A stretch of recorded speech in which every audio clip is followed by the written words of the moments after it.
సావిత్రిబాయి పూలే జయంతి సందర్భంగా మా మహిళా లోకం మా మహిళా సోదరమణులందరికీ కూడా శుభాకాంక్షలు తెలియజేస్తూ, సావిత్రిబాయి పూలే గారు భారతదేశంలోనే మొట్టమొదటి చదువుకున్నటువంటి మహిళ, మొట్టమొదటి ఉపాధ్యాయురాలు.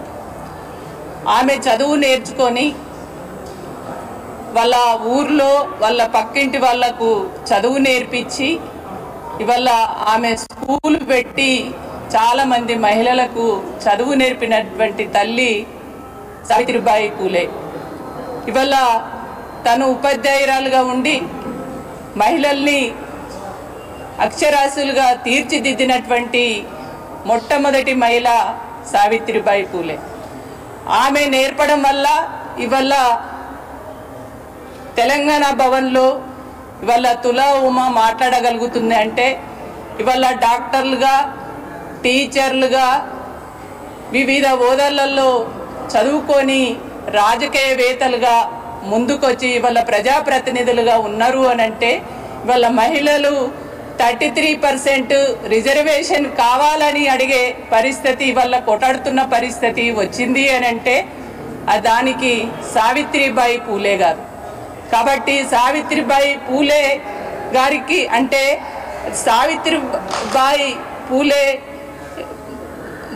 అంటే జ్యోతిరావు పూలే గారు భర్త కావడం, ఆమెను ఒక అక్షరాలు నేర్పించి చదివించి ఆమెను సమాజంలో వాళ్ళ మహిళలందరినీ వాళ్ళ పైన జరుగుతున్నటువంటి మహిళా హక్కుల కోసం కొట్లాడేటువంటి ఒక చైతన్యాన్ని ఇచ్చి వాళ్ళ ముందు నడిపినటువంటి వ్యక్తి జ్యోతిరావు పూలే గారు. ఆనాడు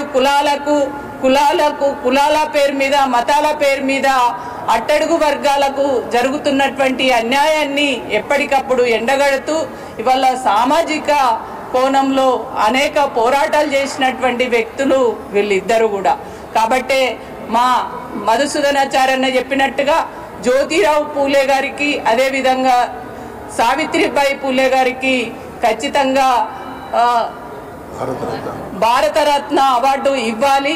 అది ఇవ్వడం ద్వారా మొత్తం రేపు భవిష్యత్ తరాలకు కూడా ఒక స్ఫూర్తినిచ్చినట్లు అవుతుంది అని చెప్పేసి ఈ సందర్భంగా తెలియజేస్తూ, ఖచ్చితంగా ఇవాళ సావిత్రిబాయి పూలే ఖచ్చితంగా రేపు భవిష్యత్ తరాలకి మా మహిళలందరికీ కూడా స్ఫూర్తిదాయకం.